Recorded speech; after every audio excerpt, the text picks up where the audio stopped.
दोस्तों नमस्कार, क्या हाल है। स्वागत है आपका खबर एचपी में। तो आइए नजर डालते हैं हिमाचल की तमाम मुख्य बड़ी खबरों पर। अगर इससे पहले आप वीडियो को लाइक नहीं किए हैं तो लाइक कर दीजिए और चैनल में नए हैं तो चैनल को सब्सक्राइब कर लीजिए। पहले 662 करोड़ दिए, अब 200 करोड़ और मंजूर। अनुराग ठाकुर बोले, केंद्र सरकार करेगी आपदा पीड़ितों की मदद। केंद्रीय सूचना एवं प्रसारण मंत्री अनुराग ठाकुर ने कहा कि आपदा पीड़ितों की मदद के लिए केंद्र सरकार की ओर से पहले 3 किस्तों में 662 करोड़ रुपए दिए गए हैं और रविवार को ही 200 करोड़ रुपए की अतिरिक्त राशि मंजूर की गई है। उन्होंने कहा कि प्राकृतिक आपदा से बिलासपुर जिला को 180 करोड़ रुपए का नुकसान हुआ है। एम्स परिसर में आपदा प्रबंधन पर आयोजित मीटिंग की अध्यक्षता करते हुए केंद्रीय मंत्री अनुराग ठाकुर ने कहा कि प्राकृतिक आपदा से प्रदेश में बड़े स्तर पर नुकसान हुआ है। बिलासपुर जिला भी इससे अछूता नहीं रहा। बीजेपी के राष्ट्रीय अध्यक्ष जेपी नड्डा के साथ रविवार को सिरमौर और उसके बाद शिमला तथा शाम के समय बिलासपुर में नुकसान का जायजा लिया है। उनकी मुख्यमंत्री सुखविंदर सिंह सुक्खू से भी शिमला में मुलाकात हुई है और उन्हें केंद्र सरकार की ओर से हर संभव सहायता मुहैया करवाने का आश्वासन दिया गया है। उन्होंने कहा कि वैसे भी केंद्र की मोदी सरकार हिमाचल के विकास के लिए वचनबद्ध है और समय समय पर हर संभव मदद की है।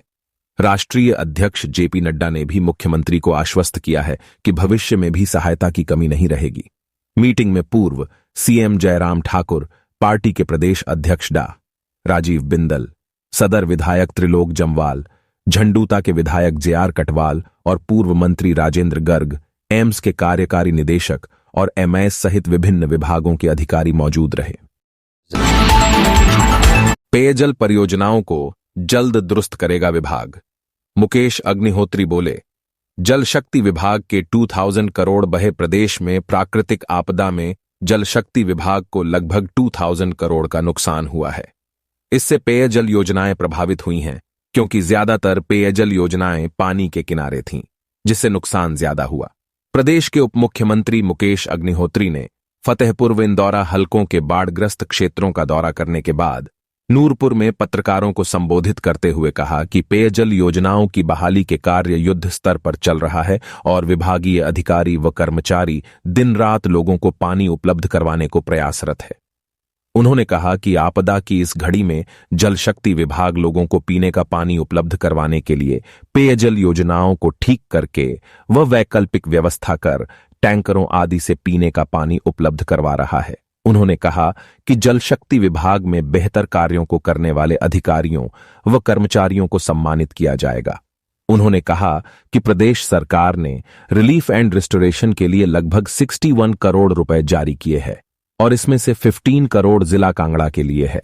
उन्होंने कहा कि जिला कांगड़ा के नूरपुर, इंदौरा, फतेहपुर व जवाली में सिंचाई व कृषि पर बहुत बेहतर कार्य हुए हैं, जिसका लोगों को लाभ मिल रहा है। उन्होंने कहा कि शाहनहर सिंचाई परियोजना से कृषि उत्पादन बढ़ा है और इसे और बेहतर बनाया जाएगा। इस अवसर पर कृषि मंत्री चंद्र कुमार, विधायक भवानी सिंह पठानिया व नूरपुर हलके के पूर्व विधायक अजय महाजन, एसपी नूरपुर अशोक रत्न, गुरसिमर सिंह, विकास बख्शी व मोहिंद्र पाल, धीमान आदि अधिकारी मौजूद रहे। अंतरिम राहत में देरी पर बिफरे सुक्खू, जेपी नड्डा अनुराग के समक्ष उठाया। पहली किस्त में देरी का मामला दिल्ली से लौटते ही मुख्यमंत्री सुखविंदर सिंह सुक्खू ने केंद्र सरकार से अंतरिम राहत की पहली किस्त में देरी का मामला उठाया है। उन्होंने भाजपा के राष्ट्रीय अध्यक्ष जगत प्रकाश नड्डा और केंद्रीय मंत्री अनुराग ठाकुर से वित्तीय सहायता प्रदान करने की प्रक्रिया में तेजी लाने की बात कही। उन्होंने कहा कि मानसून के दौरान भारी बारिश और भूस्खलन के कारण आई प्राकृतिक आपदा से प्रदेश को 10,000 करोड़ रुपए से अधिक का नुकसान हुआ है। केंद्र सरकार द्वारा आकलन टीमें भेजने के बावजूद अंतरिम राहत अब भी लंबित है। राज्य सरकार प्रभावितों को सहायता प्रदान करने के लिए सीमित संसाधनों का उपयोग कर रही है। मुख्यमंत्री सुखविंदर सिंह सुक्खू रविवार को प्रदेश में आपदा से हुए भारी नुकसान के संबंध में भाजपा के राष्ट्रीय अध्यक्ष जगत प्रकाश नड्डा और केंद्रीय सूचना और प्रसारण मंत्री अनुराग सिंह ठाकुर के साथ चर्चा कर रहे थे। इस दौरान मुख्यमंत्री ने आपदा से प्रदेश में हुए भारी नुकसान की विस्तृत जानकारी दी। मुख्यमंत्री ने संरचनात्मक इंजीनियरिंग, और जल निकासी प्रणालियों के सुधार और सुदृढ़ीकरण के राज्य सरकार के प्रयासों की भी विस्तृत जानकारी दी।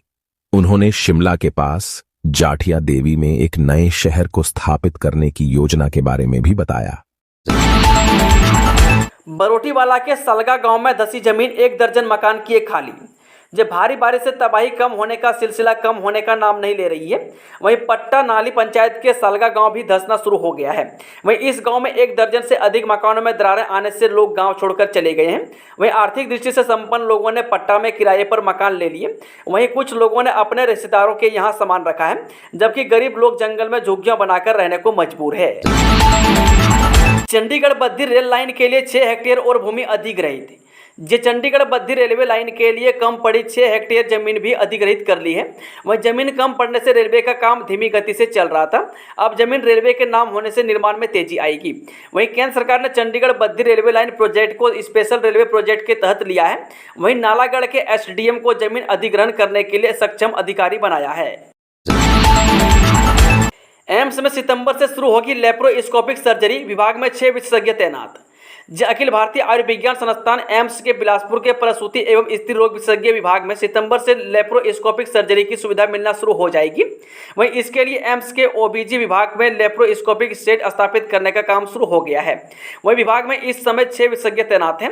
एम्स में सीनियर और जूनियर रेजिडेंट के 183 पद हैं। इनमें 50 सीनियर रेजिडेंट और 50 जूनियर रेजिडेंट के पद स्वीकृत हैं। वहीं जूनियर रेजिडेंट के सभी पद भरे हैं। वहीं सीनियर के 81 पद भरे गए हैं। वहीं बाकी पद खाली हैं। वहीं एम्स में गैस्ट्रोलॉजी को छोड़ अभी इसमें सभी विभाग ओपीडी शुरू कर दी गई है। इस कारण प्रदेश के लोगों को पीजीआई के चक्कर काटने से राहत मिली है। सीओए ने एनआईटी हमीरपुर में आर्किटेक्चर डिग्री कोर्स के लिए दी मंजूरी। एनआईटी हमीरपुर में बिना मान्यता आर्किटेक्चर कोर्स शुरू करने का विवाद शनिवार को खत्म हो गया है। वहीं काउंसिलिंग ऑफ आर्किटेक्चर यानी कि सीओए ने एनआईटी को शैक्षणिक सत्र 2023-24 में आर्किटेक्चर कोर्स शुरू करने के लिए मंजूरी प्रदान कर दी है। वहीं बता दें कि एनआईटी रजिस्टर्ड डॉक्टर अर्चना नानोती और आर्किटेक्चर विभाग के एचओडी समेत 3 सदस्यीय टीम ने गत दिवस दिल्ली में सीओए के अध्यक्ष से मुलाकात कर विद्यार्थियों को पेश आ रही समस्याओं से अवगत करवाया था। सितंबर में बनेगा गगल एयरपोर्ट का मॉडल, विस्तारीकरण की तैयारियों में जुटा प्रशासन। गगल हवाई अड्डे का मॉडल और स्ट्रक्चर क्या होगा, इसका खुलासा सितंबर में होगा। वहीं इस स्ट्रक्चर के निर्माण को केंद्रीय जल और विद्युत अनुसंधानशाला यानी कि CWPRS पुणे की टीम अमली जमा पहनाने में जुटी है। एनटीपीसी के कोल बांध में फंसे 10 लोग, मौके पर एनडीआरएफ की टीम, रेस्क्यू ऑपरेशन जारी। मंडी में एनटीपीसी के कोल बांध में 10 लोग फंस गए हैं। वह स्थानीय लोगों ने इसकी सूचना तुरंत प्रशासन को दी। प्रशासन ने तुरंत एनडीआरएफ की टीम को मौके पर बुलाया। वह मिली जानकारी के अनुसार इनमें 5 वन विभाग के कर्मचारी और 5 स्थानीय लोग हैं। वहीं एनडीआरएफ ने स्थानीय प्रशासन के साथ मिलकर रेस्क्यू ऑपरेशन शुरू कर दिया है। वहीं अंधेरे की वजह से रेस्क्यू में दिक्कत आ रही है। हिमाचल में सेब की खरीद शुरू करेगी गौतम अडानी की कंपनी एग्री फ्रेश लिमिटेड, किसानों को मिलेगी बड़ी राहत। हिमाचल के शिमला में उद्योगपति गौतम अडानी की कंपनी एग्री फ्रेश लिमिटेड अगले हफ्ते से सेब की खरीद शुरू करेगी। वहीं कंपनी ने इस साल 25,000 मीट्रिक टन सेब खरीद का लक्ष्य रखा है। अडानी के ठियोग के सेंज रोहड़ू के मेहंदली और रामपुर के बित्थल में 3 संग्रह केंद्र हैं। वहीं बित्थल स्थित प्लांट की क्षमता सबसे अधिक 10,000 मीट्रिक टन है।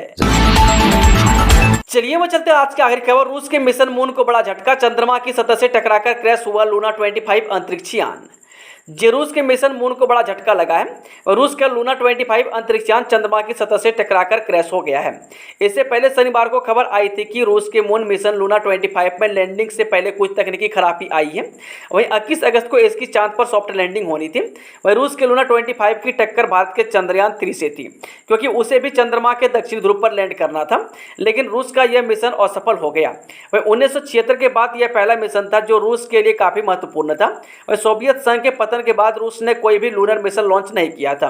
बता दें कि रूस ने अपने अंतरिक्ष यान को 10 अगस्त को लॉन्च किया था। हालांकि इसकी लैंडिंग भारत के चंद्रयान 3 से 2 दिन पहले 21 अगस्त को होनी थी, लेकिन इससे पहले रविवार को यह क्रैश हो गया। वहीं चंद्रयान 3 की लैंडिंग 23 अगस्त की शाम 6:04 पर होनी है। दोस्तों, आज की खबरों का सिलसिला यहीं समाप्त होता है। अगर जानकारी पसंद आई तो वीडियो को लाइक, शेयर, चैनल को सब्सक्राइब जरूर करें।